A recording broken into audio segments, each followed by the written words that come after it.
So good morning everyone, let's start our class. आज हम लोग रे ऑप्टिक्स के अपने सेकंड लेक्चर में हैं, ठीक है, इन ऑनलाइन क्लासेस। ठीक है, today's date is 11th of जनवरी।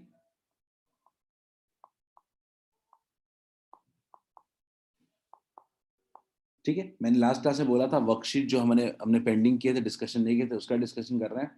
बच्चों, मैं क्वेश्चन स्क्रॉल कर रहा हूँ, आप मुझे बताओ आपको डाउट है क्या। क्वेश्चन नंबर 9 पहले है, ठीक है, गो अहेड। डाउट हो जस्ट रेज योर हैंड्स, ठीक है, just raise your hands if doubt remains. ठीक है, क्वेश्चन नंबर 9।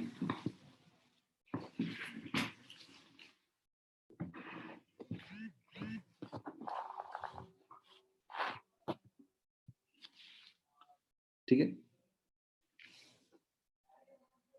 किसी को नहीं है, आगे बढ़ते हैं। मैं क्वेश्चन को आगे बढ़ाऊंगा। जस्ट अगर आपको डाउट है, just go ahead and ask your doubts. ठीक है, जस्ट रेज योर हैंड्स। ठीक है, निधि ने कहा है क्वेश्चन नंबर 10 में डाउट है निधि, देखते हैं। ठीक है, पॉइंट है, in the figure shown consider the following, consider the first reflection at the plane mirror and second at the convex mirror. पहले प्लेन मिरर पे करना है, फिर कन्वेक्स मिरर पे करना है। A B is the object. A B क्या है? मेरा ऑब्जेक्ट है। ठीक है, अगर ए बी मेरा ऑब्जेक्ट है तो पहले मैं ए एंड की तरफ बढ़ता हूँ। ए एंड मेरा क्या होगा? एंड मेरा ए जो होगा वो ऑब्वियसली मेरा एंड ए यहाँ पे होगा, 10 सेंटीमीटर पीछे होगा। ठीक है, और अगर मैं बी की बात करूं तो वो लगभग यहाँ से 40 सेंटीमीटर दूर है। ठीक है, तो बी भी जो होगा वो मेरा क्या होगा? 40 सेंटीमीटर दूर होगा। ठीक है, यानी मेरा ये ए होगा और ये मेरा बी होगा। ठीक है, अगर मैं बात करूं अब अपने कॉन्वेक्स मिरर से, तो कॉन्वेक्स मिरर से जो ए की दूरी होगी, हमारी ए की जो दूरी होगी वो 50 + 10 60 सेंटीमीटर होगा, और जो बी का डिस्टेंस होगा वो 90 सेंटीमीटर होगा। ठीक है, आपको पता है कि इसका फोकल लेंथ जो है वो 60 सेंटीमीटर है। क्लियर है? तो हमारे पास इतना डेटा अवेलेबल है। इमेज हमारे पास जो है वो वर्चुअल है। हमारे पास जो इमेज है वो क्या है? हमारे पास क्या है? वर्चुअल इमेज है। तो वर्चुअल इमेज है तो हमारे पास वर्चुअल इमेज है तो हम देखते हैं कि क्या होगा। सबसे पहले तो देखते हैं कि ऑब्जेक्ट और इमेज कहाँ बनेगा। ठीक है, तो क्योंकि मैग्निफिकेशन भी आ रहा है, inverted of magnification 1/5 of the image. ठीक है, शिवम 8 को मैंने लेके ही नहीं आया मैं। ठीक है, 8 मैं पर्सनली बता दूंगा। ठीक है, अब मेरे पास ए के लिए यू कितना है एक बार देख लीजिए। ए के लिए ए जो ऑब्जेक्ट है उसका मेरा यू कितना होगा? तो U will be equal to what? -60। F इसका क्या है? प्लस है 60 सेंटीमीटर। तो अगर मैं देखूं तो 1/v plus 1/u equals to 1/f। तो 1/v इक्वल्स टू कितना होगा? 1/f minus 1/u। क्लियर है? 1/f minus 1/u। 1/f 1/60 plus 1/60 कितना हो जाएगा? 2/60 यानी 1/30। यानी मेरे पास इसके लिए v जो आ रहा है वो आ रहा है +30 सेंटीमीटर। ठीक है, +30 सेंटीमीटर। ठीक है, देखते हैं आदर्श। तो मेरे पास ए का जो इमेज आ रहा है वो आ रहा है कुछ यहाँ पे +30 सेंटीमीटर पे। ठीक है, अब एक और आते हैं। अगर मेरा u जो है वो है -90 सेंटीमीटर, मेरा फोकल लेंथ अभी भी क्या है? +60। तो अगर f निकालें 1/v निकालेंगे तो 1/f माइनस 1/u, यानी 1/60 प्लस 1/90। एलसीएम ले लेते हैं 180।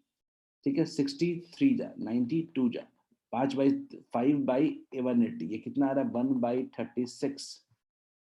ठीक है, 1/36 आ रहा है मेरे पास। तो 1/36 आ रहा है यानी v का वैल्यू आ रहा है +36 सेंटीमीटर। यानी a तो यहाँ है और b कितना है? 36, यानी 6 सेंटीमीटर। ए बी का लेंथ अभी कितना है? 6, और पहले कितना था? 30। तो मैग्निफिकेशन 1/5 ठीक है।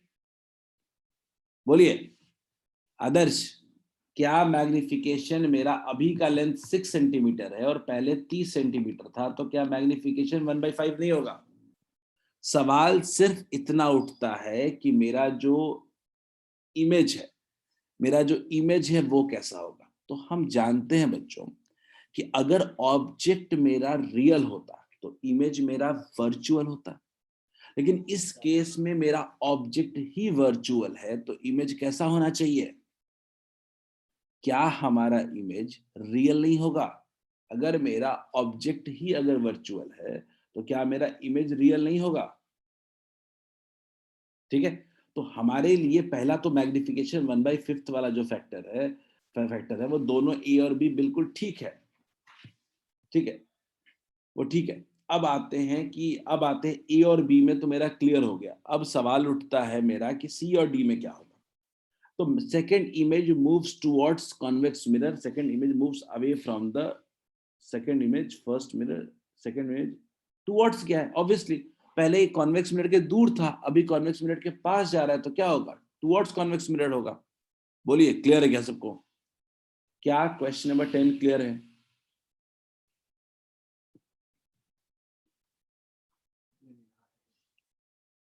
आगे बढ़ते हैं फिर। निधि हैंड रेज किया, निधि गो अहेड, बोलिए। सर मैग्निफिकेशन पॉजिटिव आया है तो यहाँ पे तो सर मिरर ही है, तो नहीं बोल तो सकते एक कि वो पॉजिटिव वर्चुअल नेगेटिव हो को सकता। लेके इसलिए यहाँ पे मत लिखिए, ठीक है, क्योंकि यहाँ पे मैग्निफिकेशन मतलब फिफ्थ मैग्निफिकेशन दे रहा है, मतलब वैल्यू दे रहा है, बस साइन नहीं दे रहा है उसका। वो बोल रहा है इमेज का जी साइज क्या हो रहा है, क्या 1/5 नहीं हो रहा है क्या?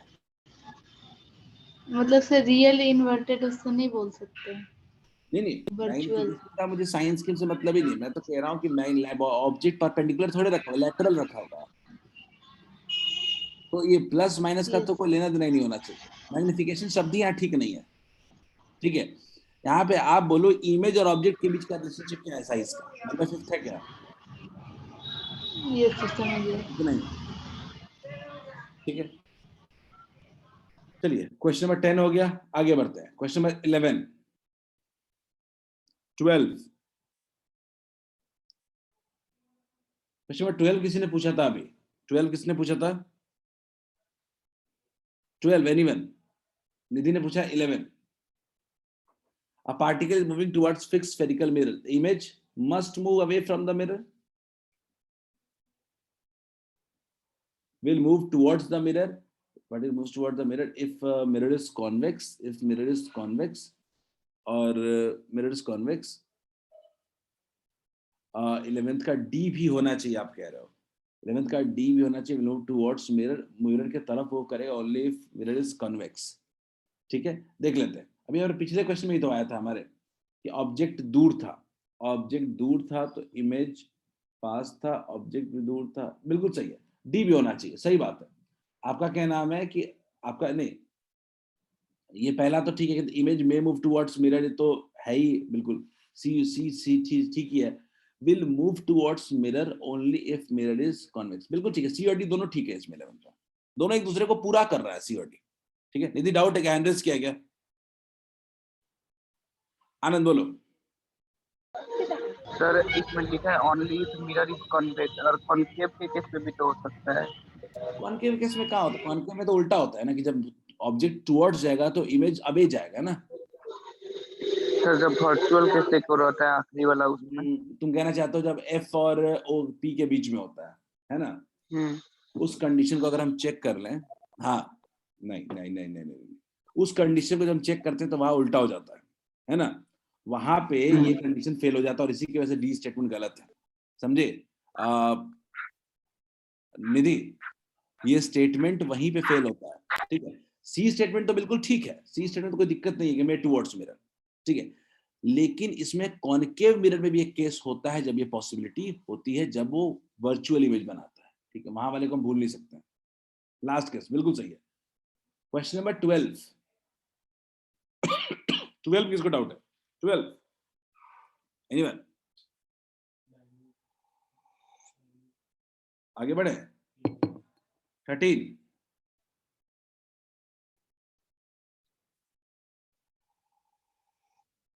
13,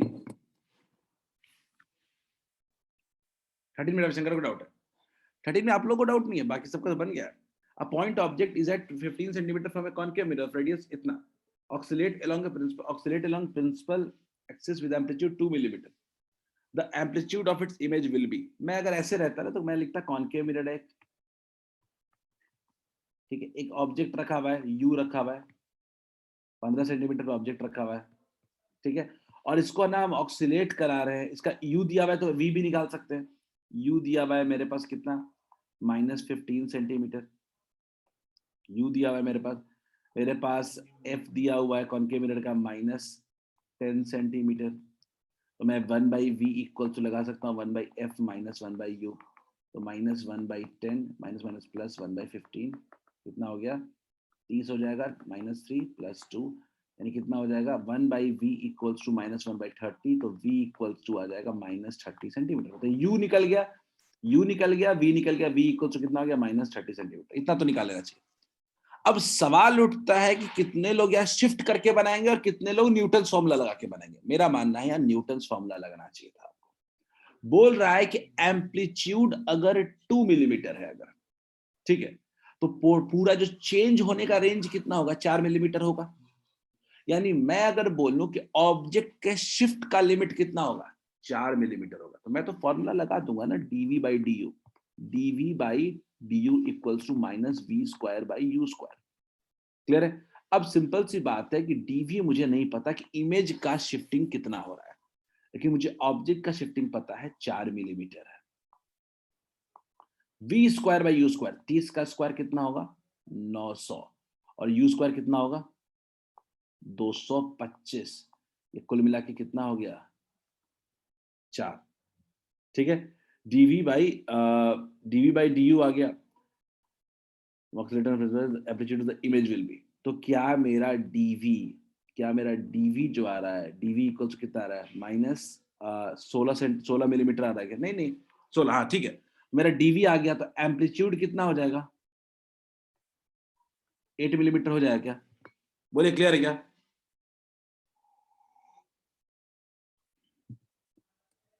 क्या आप शिफ्ट यूज करके बनाओगे तो बन जाएगा, लेकिन अगर फंसोगे, अगर आप फंसोगे नॉर्मल यू भी निकालेंगे तो बहुत मसले पड़ेंगे आपको। बोलिए क्लियर है? रविशंकर क्लियर है क्या?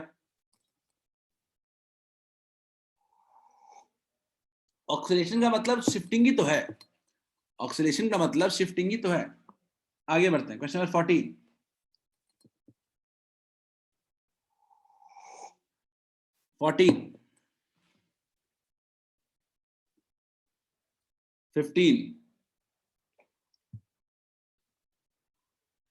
14 में प्रॉब्लम है रिया 14 क्वेश्चन एक्चुअली आपसे नहीं बनना चाहिए, जेन्युइन बात है, ठीक है।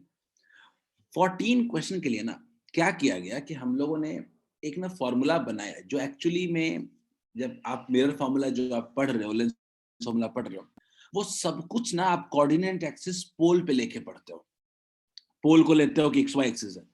लेकिन जब शुरुआत में मिरर फॉर्मूला को डेवलप किया गया तो पोल के बेसिस पे नहीं, फोकस के बेसिस पे लिया गया। यानी मान लीजिए हमने क्या लिया, हमने लिया फोकस को लिया हमने एक्स एक्सिस और वाई एक्सिस, और उस वक्त हमने फॉर्मूला डिराइव किया कि इससे जो ऑब्जेक्ट है उसको मान लिया x, और इमेज का जो दूरी है इससे वो मान लिया हमने y, और x इंटू वाई का जो वैल्यू था वो f इंटू स्क्वायर था। सीधा सीधा xy equals to f square. Clear है? सीधा हिसाब था। अब ये x क्या था?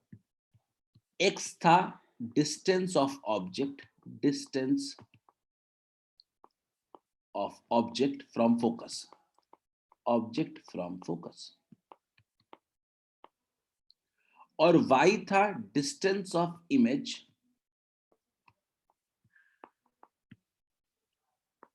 From focus. एक अलग रिलेशनशिप था ये, और ये बहुत कम यूज होता है हमारे रियल लाइफ में। एक्स वाई इक्वल्स टू क्या था एफ स्क्वायर। अब यहाँ पे बनाने की कोशिश करते हैं, देखते हैं। बोला distance of the object from focus of a convex mirror radius A is B, यानी एक्स का वैल्यू दे दिया गया है बी। पूछ रहा है distance of image from focus, यानी वाई पूछ रहा है आपसे, ठीक है। फोकल लेंथ क्या होगा? तो रेडियस ऑफ कर्वेचर का हाफ हो जाएगा, यानी a/2। बोलिए क्लियर है क्या? क्या ये क्वेश्चन आसान नहीं बन गया? अब हिंट दिया गया है इसीलिए आपको क्वेश्चन में कुछ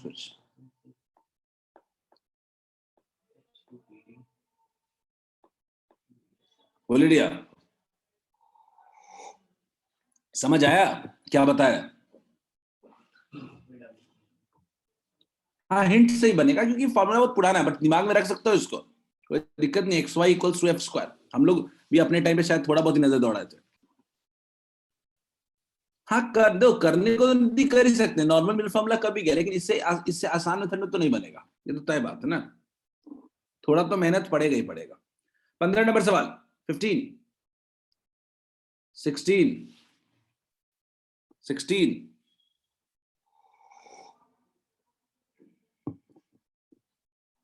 16, 17,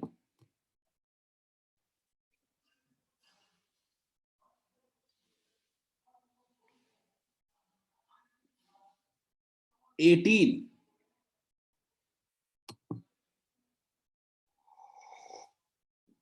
19,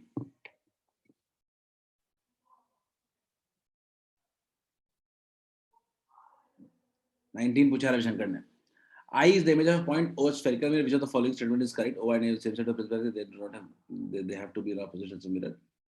Principal axis, same sides of principal axis. एक सेकंड देख लेते हैं बच्चों, पहला देख तो बोल रहा है कि कॉनकेव मिरर है, स्फेरिकल मिरर है, ठीक है।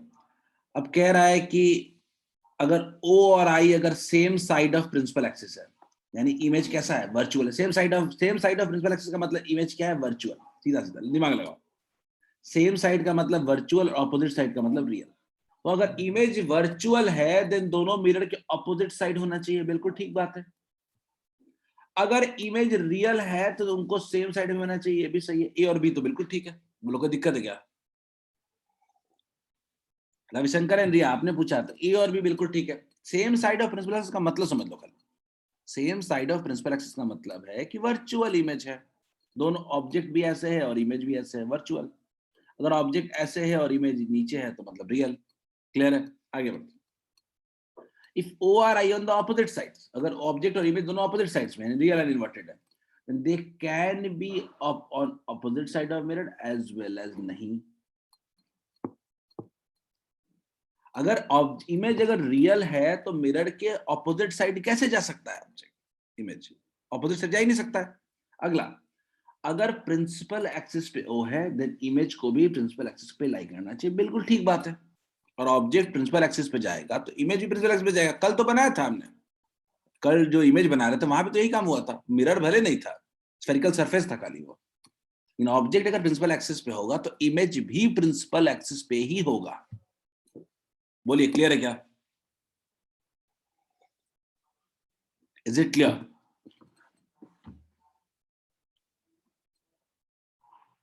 Great, let's move to 20 number question. बोलिए।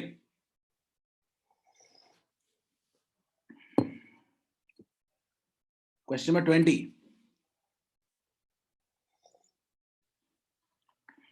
21,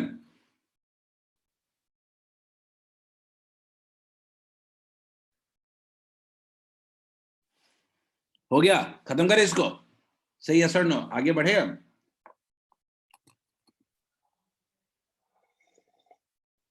तो चलो बच्चों हम लोग अपने कल के टॉपिक को रिकॉल कर लेते हैं एक बार। निधि अनम्यूट का है, अनम्यूट निधि हैंड रेस कर दीजिए ना, बोलिए निधि। सर कल जो आप फॉर्मूला बताए थे वो general formula velocity of image equal to velocity of object by μ12, वहां पे भी μ1 refracting index of medium of incidence ही था। इंसिडेंस को 1 और रिफ्रैक्शन को 2। सर जो कल आप सेकंड लास्ट क्वेश्चन करवाए थे उसका एक बार रेड डायग्राम में थोड़ा सा कुछ डाउट आया था, मतलब सेकंड लास्ट क्वेश्चन एक कल बार क्या करवाया था, बता ये बता सकते हैं मुझे? क्या क्या था? सर कौन उसमें सा एक था सेकंड लास्ट क्वेश्चन?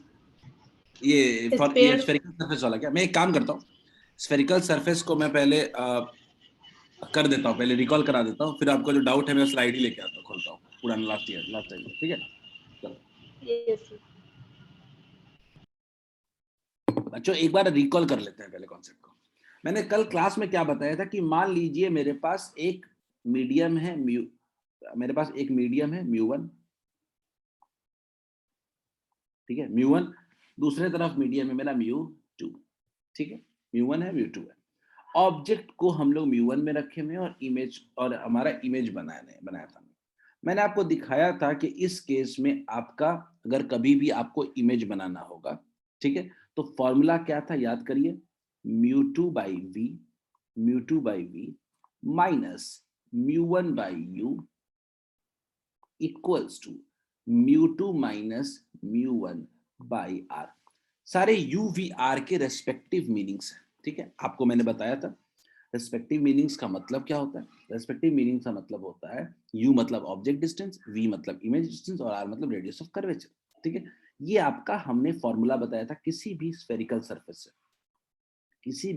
सरफेस से रिफ्रैक्शन कैसे होगा, ठीक है। मैंने यहीं पे एक और फॉर्मूला बताया था मैग्निफिकेशन का, ठीक है। मैग्निफिकेशन कितना होता था, तो v by mu two divided by u by u1, ठीक है। इस सरफेस से मैग्निफिकेशन भी मैंने बताया था।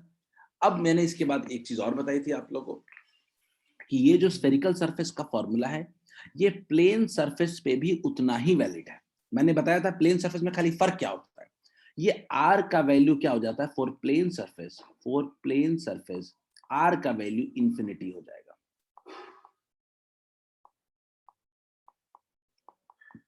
तो आज के बाद आप इस बात का प्रयास करें कि इस फॉर्मूले को कोर फॉर्मूला बना के कोई तरह का भी सरफेस आ जाए रिफ्रैक्शन का आप बबना ले, प्लेन आ जाए चाहे कर्व्ड आ जाए, कहीं भी ये लगा देंगे हम लोग, ठीक है।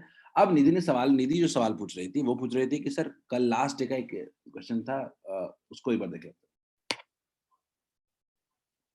Just give me a second.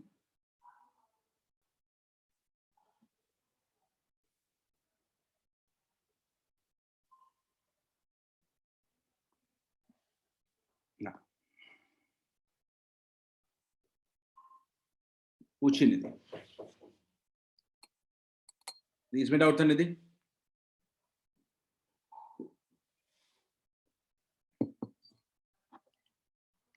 निधि इसमें डाउट है?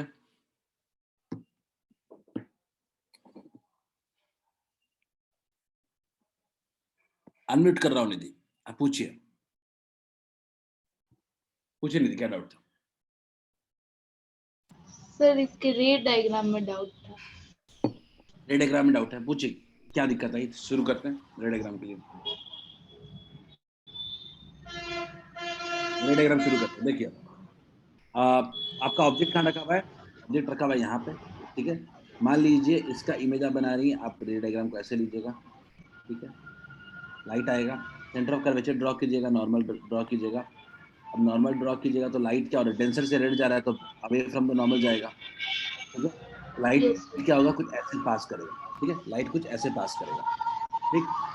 लाइट कुछ ऐसे पास करेगा। दूसरा क्या होगा कि लाइट कुछ कर्वेचर के इधर जाएगा, ठीक है। तो कहीं जाके दोनों जाके इधर मिलेगा, इमेज बनेगा, ठीक। तो पहला इमेज कैसा बना, पहला इमेज जो दिख रहा है वो कैसा बन रहा है, रियल एंड इन्वर्टेड, ठीक है। मैं इसको और भी वेरीफाई कर देता हूँ। आप ऑब्जेक्ट को ज्यादा नहीं, आप प्रिंसिपल एक्सिस पे रख लीजिए, इमेज ज्यादा आसानी से बना सकते हैं हम लोग, ठीक है। ऑब्जेक्ट को पहले ले लीजिए, आप ऑब्जेक्ट का पहले लीजिए कि लाइट ऐसे ऑब्जेक्ट जा रहा है, ऐसे जा रहा है ऑब्जेक्ट, लाइट रे ऐसे जा रहा है, ठीक है। मैंने जस्ट अ सेकंड, मैं आपको रे डायग्राम बता देता हूँ, अब देख लेना, ठीक है। मान लीजिए कि मेरा ऑब्जेक्ट जो है वो कुछ ऐसे जा रहा है, ठीक है। ऐसे आपने एक नॉर्मल ड्रॉ किया होगा, ठीक है। अब ये लाइट को अवे फ्रॉम द नॉर्मल जाना है, लाइट को इधर बेंड होके जाना है। ये आपका इमेज बन गया पहले के लिए, ठीक है। ये आपका इमेज बन गया। अब इसमें क्या दिक्कत है आपको, इसमें बताइए, बोलिए। नहीं दी अनम्यूट कर रहा हूँ आपको, यदि अनम्यूट कर रहा हूँ। इसमें इमेज बनाने में क्या दिक्कत है, इसमें तो कैलकुलेशन में मसला हो सकता है, इमेज में क्या दिक्कत है बताइए। सर एक ही लाइट रे से हम लोग इमेज कैसे मतलब अच्छा, यहाँ पे इरेक्ट। आपको लग रहा होगा कि एक ही लाइट लिया है ना हमने, ये दिक्कत है ना। सर हम मतलब दो किए थे, जैसे पहले आप किए थे तो वो नीचे की तरफ एक आ रहा एक्सिस था। क्या कर्वेचर के अलोंग नहीं ले सकते थे, यस सर। हो जाएगा ना। सर वो हम पहले की तरह किए थे तो उसमें तो इमेज इन्वर्टेड आ रहा था और आप बताए थे कि इरेक्ट होगा, तो इसीलिए प्रॉब्लम आ रहा था। नहीं, मैं तो कह रहा हूँ ना कि ऑब्जेक्ट को रख दिया सीधे सीधे एक कर्वेचर के अलोंग ले लो ना। एक सवाल और दिया था हमने, याद होगा ना ये वाला। ये सर 7.5 आया उसका। किसी से बना था क्या, कैसे किया था बताइए, कौन कौन बताएगा इसको। सर इंफिनिटी से आ रहा है तो फोकस पे बनेगा, तो अपैरेंट फोकस निकाल लेंगे। अपरेंट फोकस निकालेंगे। एक तो निधि का पॉइंट है। राघवेंद्र आपका क्या पॉइंट है? सर सेम पॉइंट है, मतलब कि 20 सेंटीमीटर होगा तो 10 सेंटीमीटर बनेगा, तो उस हिसाब से 7.5 आ जाएगा। बिल्कुल सही है पॉइंट आपका, बिल्कुल। आनंद, आनंद के पास कुछ अलग पॉइंट है। आनंद बोलो। सर इसका रिफ्रैक्टिव इंडेक्स का रेशियो से अगर स्नेल्स लॉ लगाएंगे तो एंगल ऑफ इंसिडेंट और एंगल ऑफ रिफ्लेक्शन में 3/4 का रिलेशन आ रहा है, और उससे ये रिफ्लेक्ट करके जाएगा, फिर उसका फोकस से पास नहीं करेगा, अलग टाइप का रिलेशन।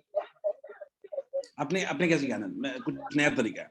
एंड में आंसर, एंड में फिर देखते हैं। आनंद आपने आपने कहा, आपने स्टेप बाय स्टेप किया मेरे हिसाब से, ठीक है आनंद? Yes sir. आप लोग का जो तरीका है बाकी लोग लगाए वो बिल्कुल ठीक है। मैं आनंद के तरीके पे थोड़ा फोकस करना चाहता हूँ। आनंद बोलिए।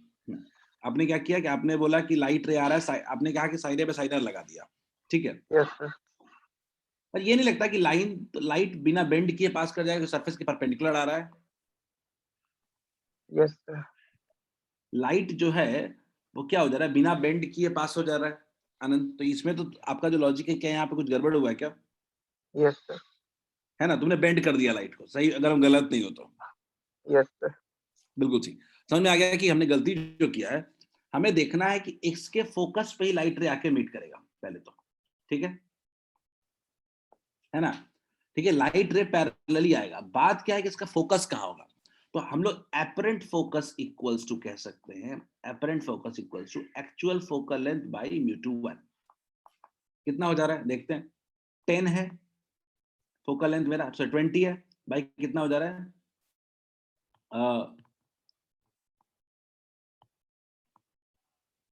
क्या कितना फोकल लेंथ आया आप लोग का निधि? फोकल लेंथ कितना है? 20। 20 आ रहा है focal length. Radius of curvature 40, तो रेडियस ऑफ कर्वेचर 40 है, तो अपैरेंट से 7.5 आएगा। मतलब एपरेंट सर फोकल लेंथ 7.5 आ 7.5 रहा है। वो सर वो 7.5 आंसर आ रहा है। एक मिनट, आपको 15 आना चाहिए। राघवेंद्र, क्या 15 फोकल लेंथ आया क्या आप लोग का? सही राघवेंद्र हैंड से, राघवेंद्र बोलो। हाँ, सर फाइनल आंसर बोल रहे, find the position of final. Apparent focal length 15 centimetre आया है। Yes sir. ठीक है, एपरेंट आ गया 15 सेंटीमीटर। यू आपका इंफिनिटी दिया हुआ है तो इमेज नहीं निकल जाएगा। आपने यू 30 सेंटीमीटर लिया है। राघवेंद्र, आपने यू 30 सेंटीमीटर लिया है।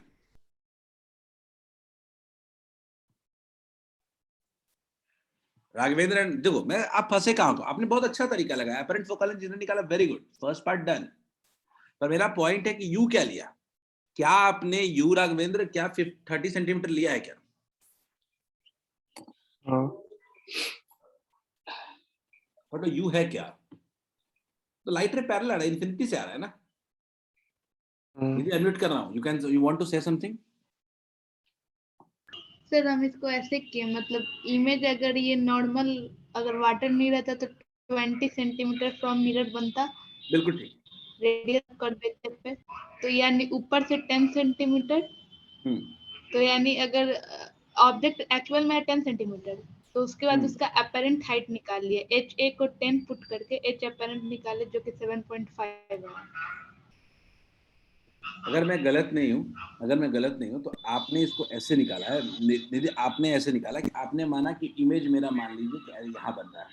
आपने देखा कि मेरा इमेज बन रहा है, यहाँ पे बन रहा है, ठीक है? कुल मिला के आपका बनना चाहिए था इमेज नीचे 20 सेंटीमीटर का बनना चाहिए, 10 सेंटीमीटर नीचे बनना चाहिए, सही बात है? यस सर, उसका अपैरेंट निकाल लिए। आप ये कहना चाह रहे हो इमेज बन रहा है 10 सेंटीमीटर दूर, ठीक है? देखो, आपको यही से फॉलो करना चाहिए। आपको मानना चाहिए यहाँ पे कि मान लीजिए कि मेरे पास कुछ भी नहीं है, वहां पे कुछ भी नहीं होगा तो लाइट रे क्या आ रहा है, पैरेलल टू प्रिंसिपल एक्सिस आ रहा है, और लाइट रे क्या हो जा रहा है, सीधे सीधे मेरा इमेज कहाँ बन जा रहा है? मेरा इमेज बन जा रहा है, इमेज बनना चाहिए मेरा कितने दूरी पे? 20 सेंटीमीटर दूरी पे, यानी ऊपर हाइट से कितने दूरी बनना चाहिए? सही है। अब ये मेरा एक्चुअल डेप्थ ऑफ इमेज है, एक्चुअल डेप्थ ऑफ इमेज है, ठीक है? ये मेरा क्या है? एक्चुअल डेप्थ ऑफ इमेज है, ठीक है? अब मुझे अगर एपरेंट निकालना होगा तो apparent we know well, apparent equals to क्या होगा, एक्चुअल बाई क्या होगा, μ2 1। बोले क्लियर है क्या? यही किया है क्या? पहली तो आप लोगों ने गलती ये किया कि u इंफिनिटी लिया, मामला वही खराब, u0 ली, u30 लिया, मामला वही खराब। अब कितना हो जाएगा, 10 बाई कितना हो जाएगा, 10 बाई हमारा वैल्यू कितना हो जाएगा, 4/3 is equal to 30/2 7.5 centimetre. Is it fine? यही किया क्या राघवेंद्र? आपका आंसर भी यही आ रहा था क्या?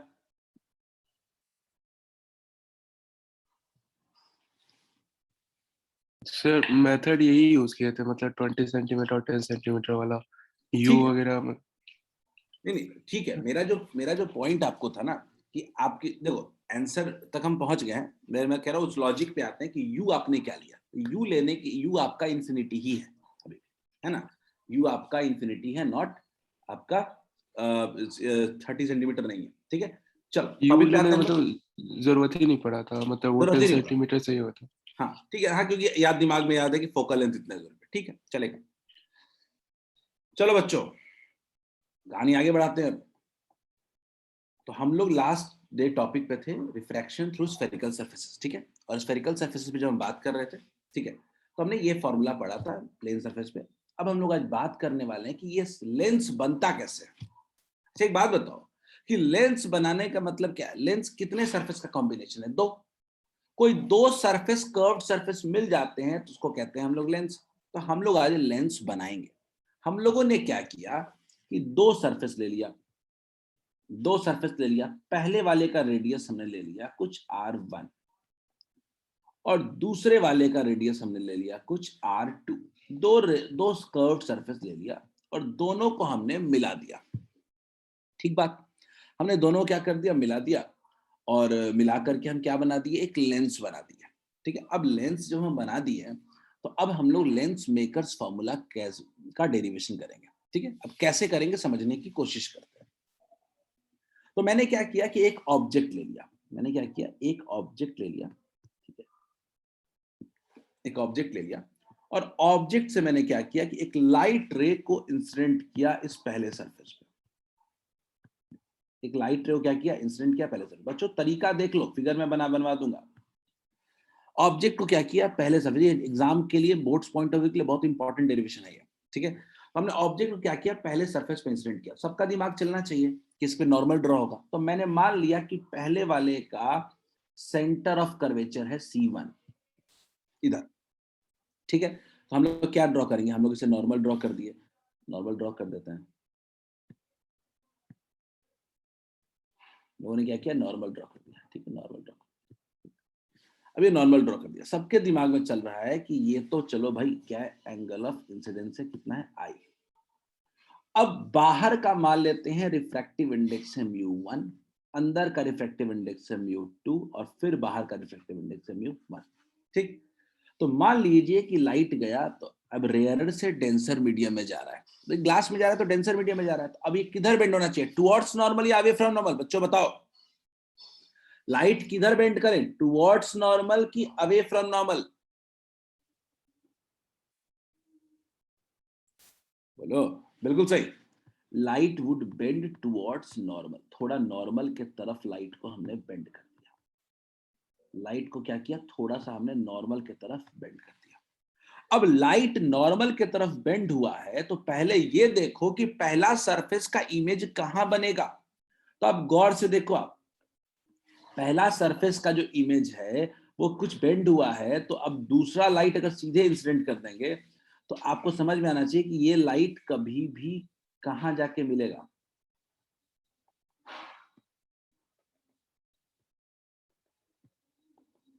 ये लाइट कुछ यहां जाके मिलेगा। तो पहले वाले ऑब्जेक्ट, अगर मैं थोड़ा सा और क्लियर इमेज बनाने की कोशिश करूं,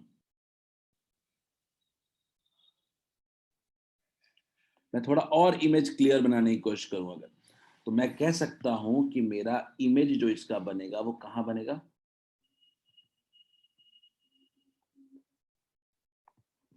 ये मेरा होगा इमेज I डैश। ये I डैश क्या है, पहले ऑब्जेक्ट, पहले सरफेस से जो इमेज बनेगा वो कहां बनेगा, I डैश पे बनेगा। ठीक है, क्लियर? Is it clear? क्या पहले सरफेस का रिफ्रैक्शन क्लियर है क्या? निधि हैंड रेज किया, निधि बोलिए। सर वो पहले का था। ठीक है, चलिए। तो मैंने क्या कहा कि अब आपके मन में कई सवाल उठने चाहिए। आपके मन में सवाल उठने चाहिए, सर इमेज आपने कैसे बना दिया एक लाइट रे से?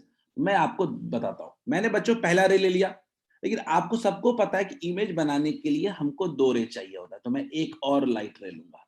कैसा? देखो देखो कैसे, लाइट प्रिंसिपल एक्सिस के अलोंग लाइट रे ले रहा हूं मैं। लाइट रे अलोंग लिए तो लाइट रे किधर पास कर गया? सीधा सीधा पास कर गया। बच्चों मुझे बताओ कि हमने 2 लाइट रे जो लिए वो दोनों कभी एक्चुअली में मिलेगा क्या? देखो बताओ, देख के बताओ, क्या दोनों लाइट रे कभी एक्चुअली में हमको मिलते हुए दिखाई दे रहे हैं क्या? नहीं, कभी नहीं एक्चुअली मिलते जाता है। तो दोनों को पीछे की तरफ एक्सटेंड किया जाए। तो मैंने क्या किया, पहले वाले को एक्सटेंड करना शुरू करते हैं। पहले वाले को एक्सटेंड कर रहा हूं मैं, और दूसरे वाले को भी एक्सटेंड कर रहा हूं मैं। दोनों को जब एक्सटेंड किया तो ये दोनों कहां मिल रहे हैं? यहाँ पे। यानी कि पहला सरफेस जो है वो इमेज कहां बनाएगा? आई डैश पे बनाएगा। क्लियर है क्या? पहला सरफेस जो इमेज बनाया है, क्या वो दूसरे सरफेस के लिए ऑब्जेक्ट नहीं है क्या?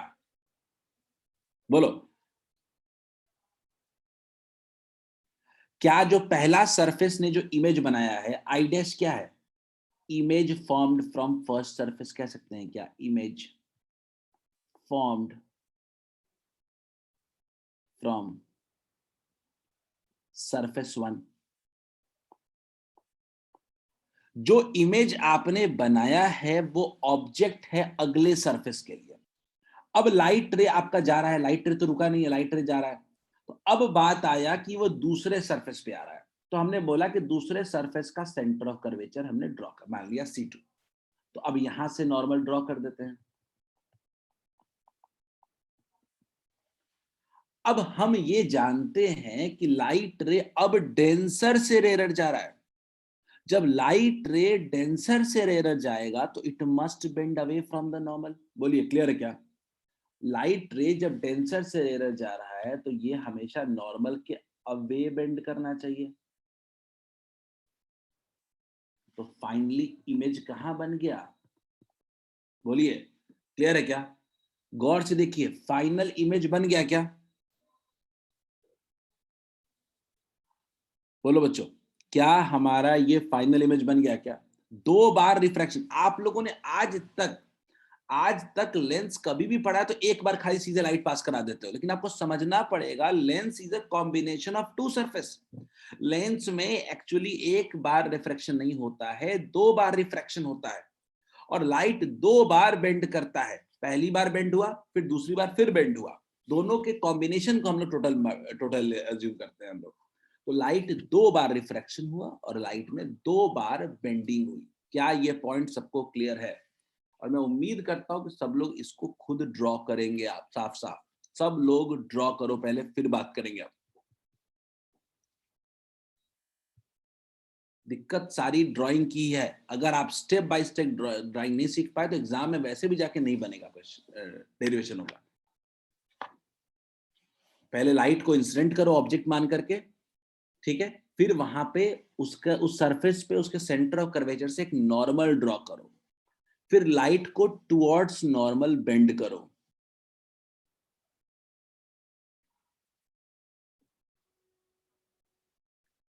टेक 30 सेकेंड्स और मिनट टाइम, और आप लोग खुद से ड्रॉ करें इसको।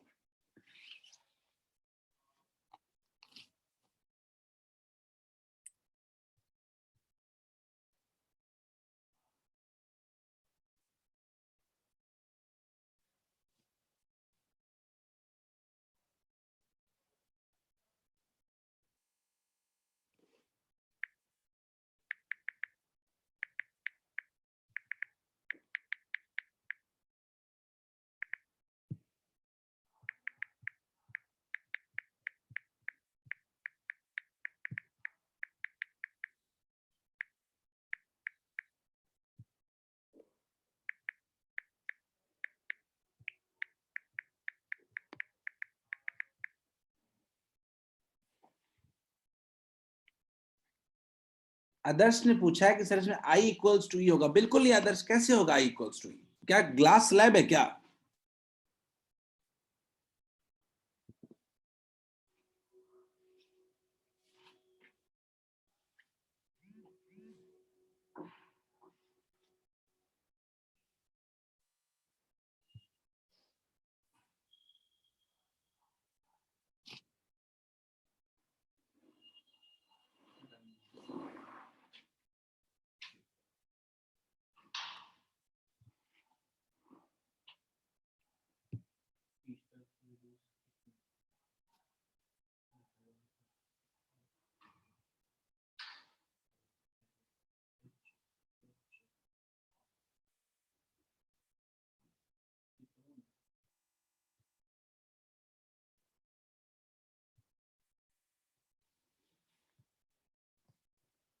ओके हो गया, ड्रॉ कर लिया बच्चों। मैं अब इस फिगर को थोड़ा साफ बनाने की कोशिश करता हूँ। इसको ज्यादा साफ हो गया नहीं, अभी पहले समझा देता हूँ इसमें, ठीक है? तो पहले देख लो इसको। तो मैंने एक्चुअली पूरा क्लियर बनाया हुआ है, मुझे अपने ड्राइंग टैलेंट पे पूरा भरोसा था कि मैं कैसा बनाऊंगा, इसलिए मैंने अलग से साफ साफ बना रखा है। बच्चों एक काम करते हैं ना, कुछ नामकरण कर लेते हैं। तुम्हारे भी नाम रखे गए, इनका भी नाम रख दिया जाए, ठीक है? तो पहले ऑब्जेक्ट, ऑब्जेक्ट का डिस्टेंस क्या कहते हो हम लोग? यू कहते हो। और फाइनल इमेज के डिस्टेंस को क्या कहते हो? वी कहते हो। पहला वाला का जो रेडियस सेंटर ऑफ कर्वेचर है उसके डिस्टेंस को R1 कह देते हैं, दूसरे वाले को क्या कह देते हैं? R2 कह देते हैं, कोई दिक्कत नहीं। और एक जो बीच में इमेज बना है उसको V डैश कह देते हैं। कोई तकलीफ है तो बताओ, बोलो, नाम वाम दे दो तुम भी।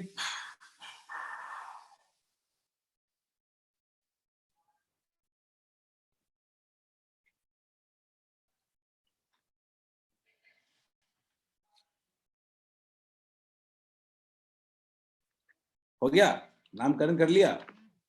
जल्दी कर लो फिर हम आगे बढ़ेंगे। अब डेरिवेशन करेंगे हम लोग, इंपॉर्टेंट डेरिवेशन है ये।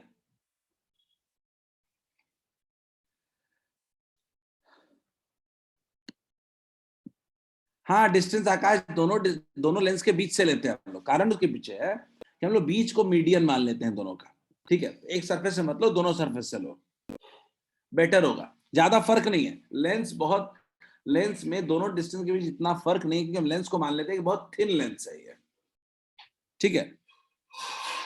आई होप बच्चों यही फिगर आप बना रहे होगे, आप यही फिगर बना रहे हो। देख लो एक बार, सब कुछ सेम है। नामकरण फिर से कर ले सकते हैं हम लोग। ये हमारा ऑब्जेक्ट था, ऑब्जेक्ट से लाइट रे निकला, लाइट रे जाकर के जो ब्लू कलर से लाइट रे ऐसे निकला है, लाइट इधर गया है, लाइट इधर आया है, ठीक? ये हमारा बीच वाला इमेज था, ठीक है? ये हमारा बीच वाला इमेज था I डैश, और ये हमारा फाइनल इमेज था। ये सेंटर ऑफ कर्वेचर ऑफ 1 था और ये सेंटर ऑफ कर्वेचर ऑफ 2 था। क्लियर है? निधि R1 इक्वल्स टू R2 होने की कोई जरूरत नहीं है, यही तो सीखना है। ये आप लोग 10th में पढ़ते आए हो कि R1 R2 बराबर होगा फोकल, कुछ बिल्कुल दिमाग में नहीं लगाना। ये दोनों सरफेस अलग अलग हो सकता है, दोनों के रेडियस कर्वेचर्स बिल्कुल अलग हो सकते हैं, ठीक है? हम लेंस बना रहे हैं, हमने दो सरफेस मिलाया है, कोई जरूरी नहीं है रेडियस दोनों का सेम हो। बोलिए क्लियर है क्या बच्चों? डेरिवेशन पे आते हैं। बच्चों गौर से देखिए, मैं कह रहा हूं कि रिफ्रैक्शन एट सरफेस 1, तो रिफ्रैक्शन एट सरफेस 1 के लिए क्यों ना हम लगा दें कि N2 by V minus N1 by U equals to N2 minus N1 by R1। कोई तकलीफ है क्या? किसी को कोई दिक्कत है क्या? किसी को कोई दिक्कत है क्या कि मैं रिफ्रैक्शन एट सरफेस 1 लगा दिया मैंने, N2 by V dash. N2 पहले वाले के लिए इमेज कहां बन रहा है? V डैश पे बन रहा है, लाइट N1 से N2 में जा रहा है, तो क्या आप लगा सकते हैं? N2 by V dash minus N1 by U equals to N2 minus N1 by R1। क्योंकि हम लाइट जो जा रहा है वो मीडियम 1 से लेके मीडियम 2 में जा रहा है, मीडियम 1 से लेके लाइट मीडियम 2 में जा रहा है। क्लियर है? लाइट मीडियम 1 से मीडियम 2 में जा रहा है, तो हमने n2 by v minus n1 by u equals to n2 minus n1 by r, और r मेरा जो है वो प्लस साइन के साथ है। v और u रहने देते हैं, कैंसिल हो जाएगा सब। बोलिए बच्चों, क्लियर है क्या? एक काम करते हैं, जल्दी लिखो इसको, तो हम लोग अगला केस की तरफ बढ़ेंगे। केस 1 लिखो, रिफ्रैक्शन एट सरफेस 1। 2 लाइन का डेरिवेशन है, समझ में आ गया, खेल खत्म।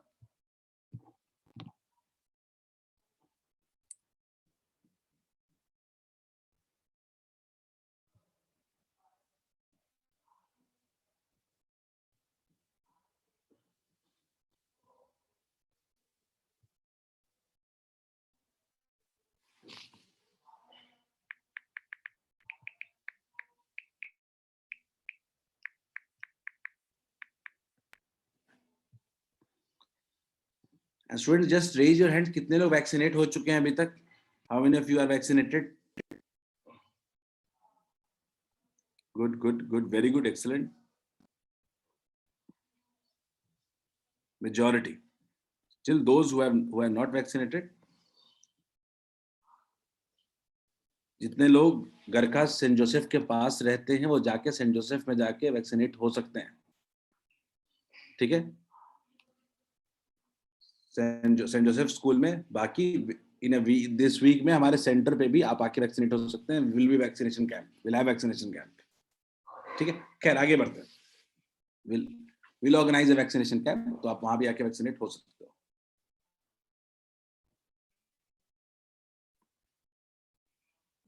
आगे बढ़े, पहला हो गया, चलो आगे बढ़ते हैं। पहला हो गया रिफ्रैक्शन एट सरफेस 1।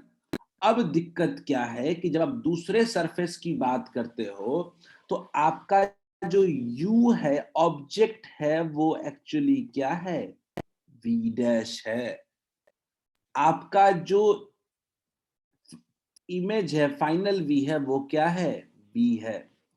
अब अगर आप फॉर्मूला लगाओगे रिफ्रैक्शन एट सरफेस 2 में, एक सरफेस का फॉर्मूला लगाओगे तो क्या बनेगा? अब n2 by v नहीं होगा, n1 by v होगा, minus n2 by v dash equals to n1 minus n2 by r2 minus r2। Is this clear to all of you? Is it clear? Sorry,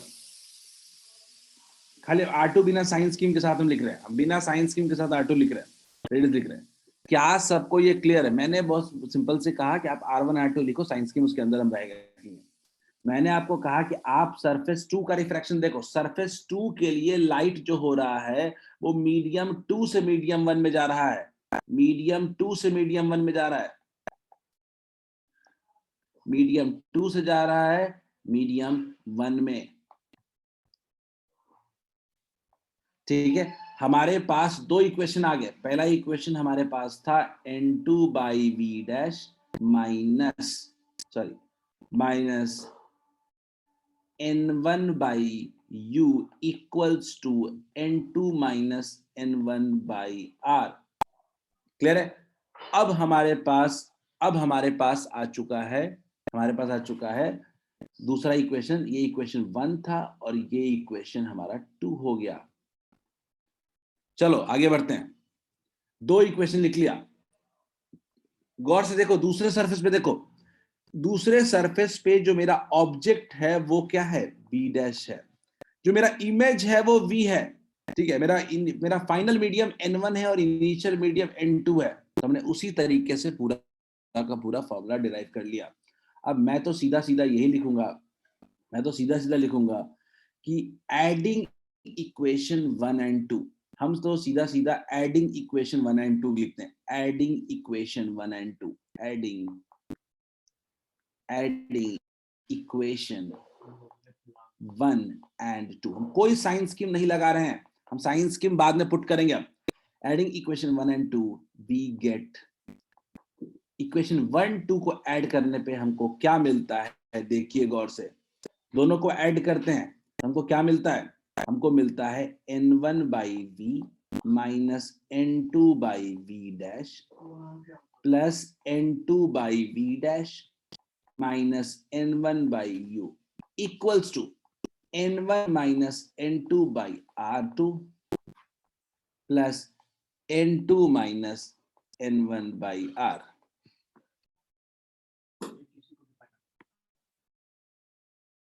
screen freeze हो गया है. Just give me 1 second. Just give me 1 second. Nidhi, मैंने किसी का भी sign consider नहीं किया यहाँ पे. मैंने बिल्कुल सही है. मैं जस्ट दोबारा शेयर कर लेता हूँ.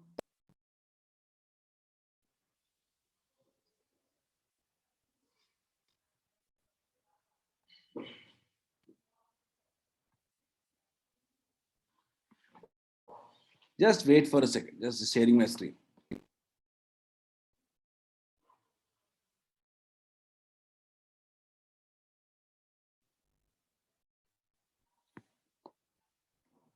क्या दिख रहा है सबको? मैंने क्या किया है कि दोनों इक्वेशन को ऐड कर दिया. निधि, मैंने किसी का भी साइन स्कीम नहीं लिया. सीधे सीधे दो इक्वेशन बनाए हैं यू और वी के टर्म्स में. ठीक है. दोनों इक्वेशन को ऐड करोगे बच्चों तो क्या ये कुछ चीजें कैंसिल नहीं हो जा रही हैं? क्या कुछ चीजें कैंसिल नहीं कर सकते हम लोग? क्या हम ये और ये कैंसिल नहीं हो गया? क्या हम n1 को कॉमन ले सकते हैं क्या? तो क्या बन गया? 1 by V minus 1 by u equals to, मैं अगर n2 माइनस n1 को कॉमन ले लूं, अगर n2 माइनस n1 को कॉमन ले लूं तो क्या ये माइनस 1 बाई r2 और ये ऊपर में प्लस 1 बाई r1 नहीं बन जाएगा क्या? तो फाइनली देखते हैं 1 by V minus 1 by U equals to n2 minus n1 by कर देते हैं n1 into 1 by r1 minus 1 by r2. अभी तो दिख रहा है सब कुछ. जल्दी लिखें इतना. या I don't know, screen freeze हो रहा है. अभी ठीक है, अब इतना ही लिखा हुआ है मैंने. इतना जल्दी लिखें सब लोग. इतना लिखें. दोनों इक्वेशन को खुद से ऐड करो. दोनों इक्वेशन को खुद से ऐड करो. थोड़ा आई डोंट नो, थोड़ा स्क्रीन फ्रीज कर रहा है बट सब लोग इतना तक लिखो सब लोग. अब गौर से देखो फॉर्मूला किस रूप में बदल गया है. 1 by V minus 1 by U equals to n2 by n1 को हम लोग लिख सकते हैं n21. आपको पता है ना, n मतलब रिफ्रैक्टिव इंडेक्स भी कह सकते हो. n21 minus 1 by r1 minus 1 by r2. मैंने हर जगह वैसे n यूज किया यहाँ पे. ठीक है, n यूज किया, कोई दिक्कत नहीं. n और म्यू दोनों यूज कर सकते हैं रिफ्रैक्टिव इंडेक्स के लिए. टेंशन नहीं लेना है. वैष्णवी, दिख रहा है सब कुछ? स्क्रीन पे मेरे क्लियर दिख रहा है सब कुछ? लिख लीजिए. इसी फॉर्मूले को कहते हैं हम लोग lens makers formula. Lens makers formula. Lens makers formula.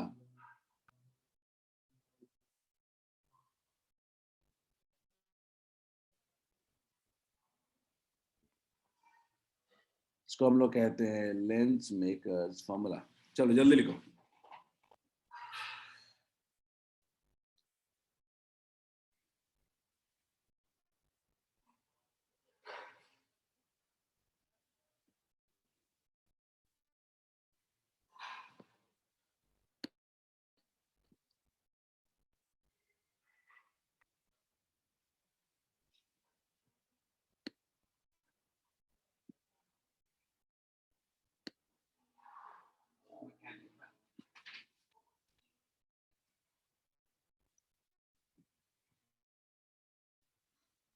या इसको भी अभी हम लोग थोड़ा मॉडिफाई करेंगे. चलो जल्दी यहां तक लिख लो. अच्छा, एक बात तो सब जानते हो ना कि अगर u इंफिनिटी होता है किसी भी लेंस में तो इमेज जो होता है वो कहां बनता है? फोकस पे. क्या सब लोग इस बात से एग्री करते हैं कि अगर u इंफिनिटी पे होगा तो इमेज कहां बनेगा? फोकस. ठीक. एक काम करते हैं, इस इक्वेशन में अपने इस कंसिडरेशन को पुट करते हैं. u का वैल्यू इंफिनिटी और v का वैल्यू क्या होगा f। तो अगर ये पुट करेंगे तो क्या 1/v के जगह 1/f हो जाएगा क्या? u तो इंफिनिटी है, क्या formula n21 minus 1/r1 minus 1/r2। खुद से लिखो ये,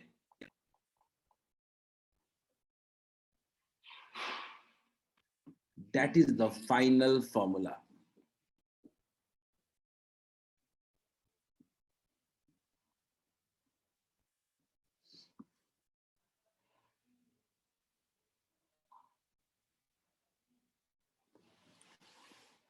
This is the, ये जो दिख रहा है, आई नो थोड़ा लैग जा रहा है, मैं उसको अभी क्लास के बीच में I can't correct that much. इस फॉर्मूले को गौर से देखो, यही फॉर्मूला बेस है जिसपे हम बात करने वाले हैं अभी। यही फॉर्मूला हमारा बेस होगा। अभी मैं कई सारे एग्जांपल्स लेके दिखाऊंगा इसको लेके। लेंस मेकर्स फॉर्मूला का फाइनल फॉर्म है, कोई भी दो सरफेस दे दूं, आप उसको मिला करके लेंस बना सकते हो और उसका फोकल लेंथ निकाल सकते हो। ये हमारा मेन पार्ट है यहाँ का। 1/f equals to n21 minus 1 1/r1 minus 1/r2। सबसे बड़ी बात, फोकल लेंथ कुल दो चीजों पे डिपेंड करता है, एक तो दोनों के सरफेस के रेडियस ऑफ कर्वेचर पे, दूसरा रिफ्रैक्टिव इंडेक्स पे। यदि बोलिए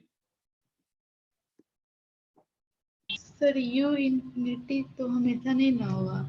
मैंने एक केस लिया, मैंने फोकल लेंथ किसको डिफाइन करते हो? जब u इंफिनिटी होगा तो इमेज जहां बनेगा उसी को फोकल लेंथ कहते हो। Yes sir. तो मतलब फोकल लेंथ सर नहीं ये निकाल सकते। सारे लेंस पे अप्लाई नहीं होगा? क्या होगा? सारे लेंस पे अप्लाई नहीं होगा? हर तरह के लेंस, कोई भी दो सरफेस को आप मिला दीजिए, आप उसका फोकल लेंथ निकाल सकते हैं। अभी करके देखेंगे अभी। यस। ये फॉर्मूला हर जगह वैलिड होगा, अभी करके देखते हैं। अभी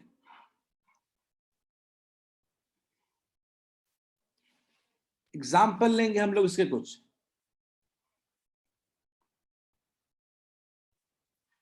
मैं तो एग्जाम्पल लूंगा सबसे पहले प्लेन सरफेस का। मैं तो एग्जाम्पल लूंगा प्लेन सरफेस का और मैं इसको बोलूंगा कि इसके पास दो सरफेस है। पहला वाला सरफेस का रेडियस क्या है? इन्फिनिटी है। दूसरा वाला सरफेस का रेडियस कितना है? इन्फिनिटी है। इन्फिनिटी इन्फिनिटी जीरो हो जाएगा, तो 1 फोकस भी कितना हो जाएगा? 0। तो क्या आप इसका फोकल लेंथ नहीं निकाल सकते हो? क्या होगा? इन्फिनिटी। अगर मैं एक सरफेस कुछ ऐसा ले लूं, इसका देखिएगा, ये मेरा सरफेस 1 है और ये मेरा सरफेस 2 है।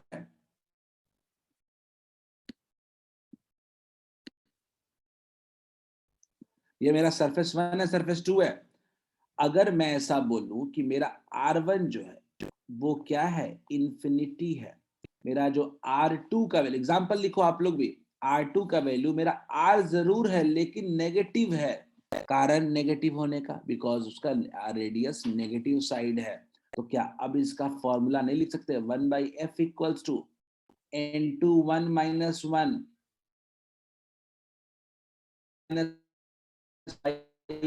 Infinity minus 1/r2 r।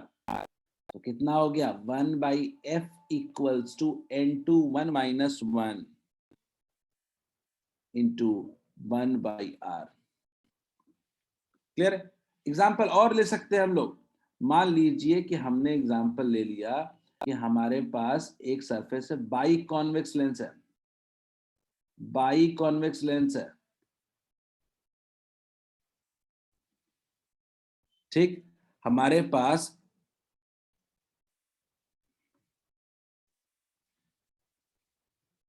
एक बाई कन्वेक्स लेंस है मान लीजिए, और बाई कन्वेक्स लेंस है तो इसका रेडियस R1 और इसका रेडियस R2, ठीक है। तो इस केस में सबको पता है कि फोकल लेंथ क्या होगा? 1/f।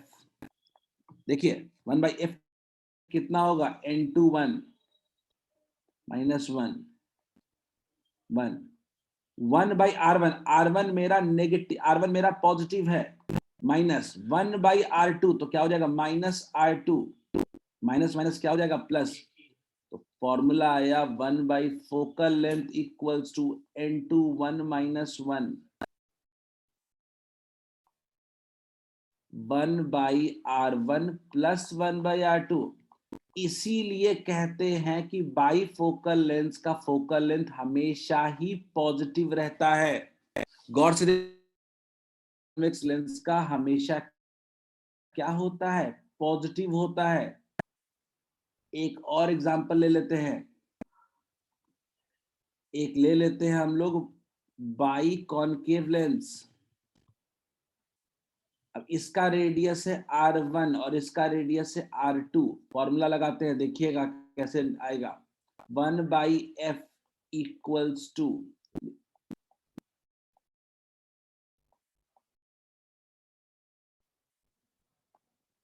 N2 1 minus 1। गौर से देखिए, इसका R1 नेगेटिव है तो माइनस 1 बाई R1 हो जाएगा, और R2 पॉजिटिव है तो माइनस 1 बाई R2 हो जाएगा। इसका मतलब क्या है कि 1 बाई फोकल लेंथ का जो वैल्यू होगा माइनस होगा N2 1 minus 1, 1 by R1 plus 1 by R2। यानी हर हालत में इसका फोकल लेंथ हमेशा क्या होगा, नेगेटिव होगा। इससे आप दो कंक्लूजन ड्रॉ कर सकते हो कि कॉन्वेक्स लेंस का फोकल लेंथ हमेशा पॉजिटिव होगा और कॉनकेव लेंस का फोकल लेंथ हमेशा नेगेटिव होगा। क्या ये क्लियर है क्या सबको? क्या सबको लेंस मेकर्स फॉर्मूला समझ में आ रहा है? Yes Anand, I am also frustrated. Screen थोड़ा स्लो चल रहा है, बट अभी क्लास के बीच में आई कांट। बट क्या ये बात सबको समझ में आ रही है? मैंने बोला कि 1 बाई एफ का फॉर्मूला है N2 1 minus 1, 1 by R1 minus 1 by R2। अब दो सरफेस है, दोनों सरफेस का डिटेल्स आपको दूंगा मैं, और आपको बोलूंगा लेंस बनाना है। तो लेंस बनाना है तो आप निकाल लोगे फोकल लेंथ। दो चीजों पर डिपेंड करेगा, रिफ्रैक्टिव इंडेक्स और radius of curvature. Convex lens में खास बात क्या है कि उसका फोकल लेंथ हमेशा ही पॉजिटिव रहेगा एयर में, और कॉनकेव लेंस का फोकल लेंथ हमेशा क्या आ रहा है, नेगेटिव आ रहा है। ये दिमाग में रख सकते हो इसको, आप इसको लिख लो जल्दी से।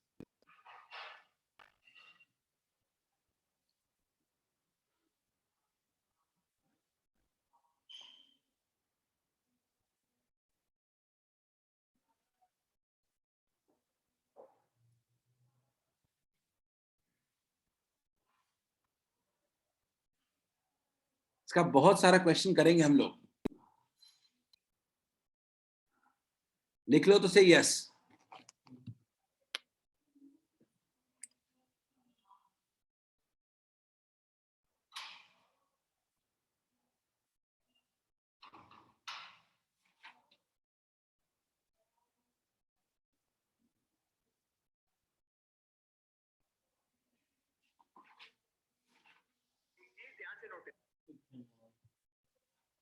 हो गया, लिख लिया?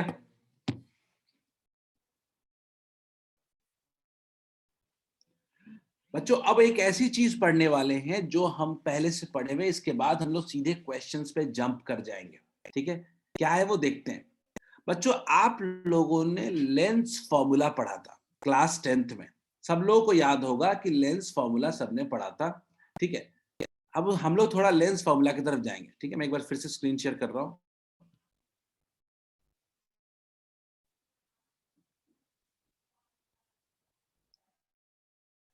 ठीक है, अब हम लोग बात करने वाले हैं कि लेंस फॉर्मूला आखिर आया कहां से, कैसे डेरिवेशन होगा। एग्जाम में अगर लेंस फॉर्मूला डिराइव करने को आ जाए तो हम कैसे डिराइव करेंगे, उसके तरफ बात करते हैं। ठीक है, जस्ट शेयर कर रहा हूं स्क्रीन।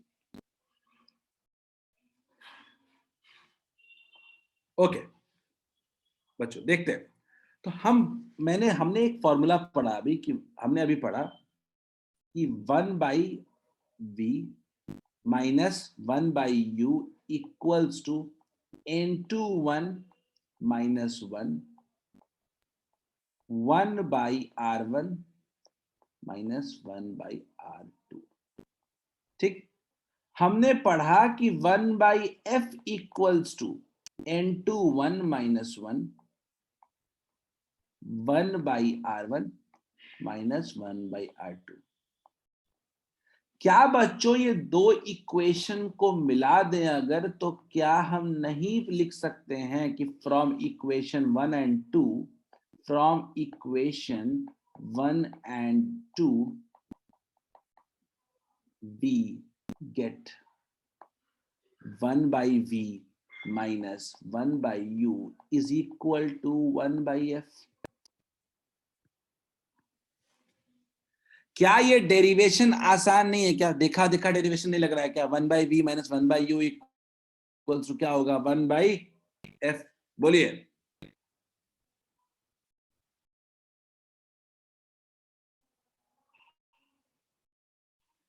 ठीक है, ये हमारा लेंस फॉर्मूला है। जब लेंस फॉर्मूला पढ़ो तो यहाँ पे एक और टर्म साथ साथ लिख लेना चाहिए, वो है मैग्निफिकेशन। मैग्निफिकेशन कितना होता है ये भी निकाल लेते हैं। मैग्निफिकेशन लेंस के लिए होता है m इक्वल्स टू v/u, या कह सकते हो height of image by height of object. कल हम दो काम करेंगे। कल हम आधा टाइम अपना जो होगा वो देंगे लेंस मेकर्स फॉर्मूला पे, और दूसरा काम करेंगे हम लोग कि लेंस फॉर्मूला पे क्वेश्चंस करेंगे। लेंस मेकर्स पे और लेंस पे, दोनों पे हम क्वेश्चंस करेंगे कल। ठीक है। आनंद ने पूछा कि सर लेंस मेकर फॉर्मूला क्या करना है? पूरा डेरिवेशन का शॉर्ट प्रूफ देना है।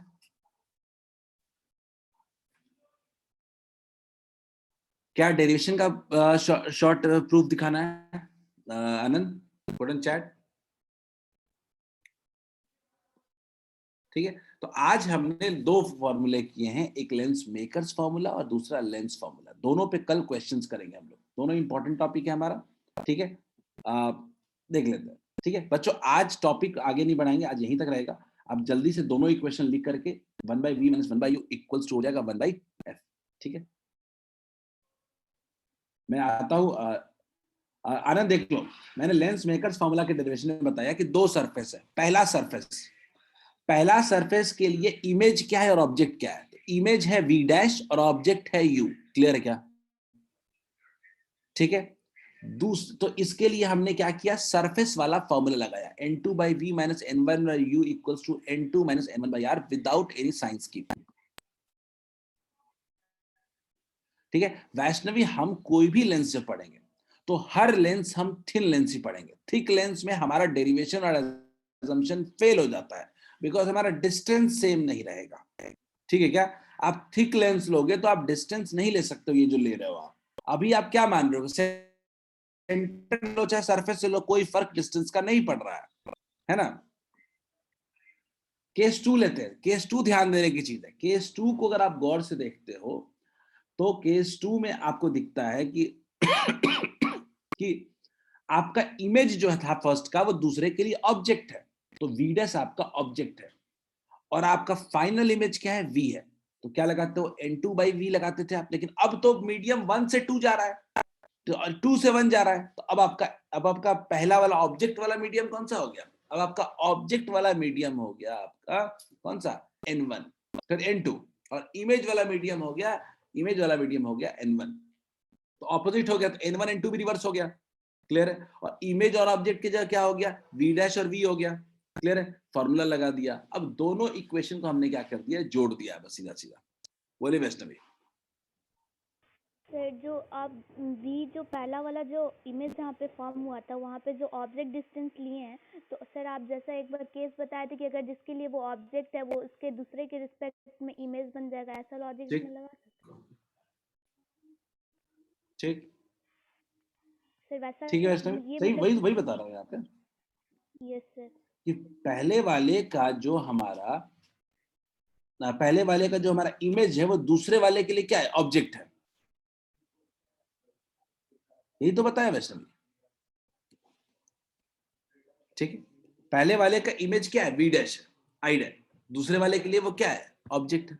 ठीक है बच्चों, दैट्स इट फॉर टुडे। कल हम इन दोनों फॉर्मूले पे क्वेश्चन करेंगे, देख के आइएगा एक बार। ठीक है, कल लेंस मेकर्स और लेंस फॉर्मूले पे हम क्वेश्चंस करेंगे कल। ठीक है, हमारा ये फोकस होगा कल ये दोनों खत्म करें, ताकि हम लोग इमेज फॉर्मेशन बाय लेंस पे जाएंगे और हमारा स्फेरिकल सरफेस खत्म हो जाएगा।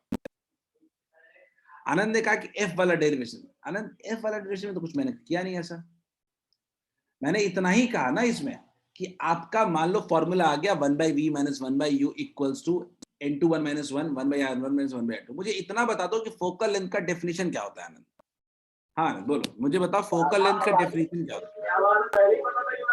सर इन्फिनिटी से जो रे आ रहा है वो जिस पॉइंट पे मीट करे रिफ्रैक्शन के बाद उसी को फोकल, सीधा सीधा जो ऑब्जेक्ट इंफिनिटी पे रहेगा उसका इमेज जहां बनेगा that is called focal length. सही है, ठीक है। 1/f equal to n21 - 1 1/r1। मैंने आनंद बोला कि मेरा u इंफिनिटी है तो v क्या होगा, f होगा। यस सर, तो मैंने फिर वैल्यू पुट कर दिया।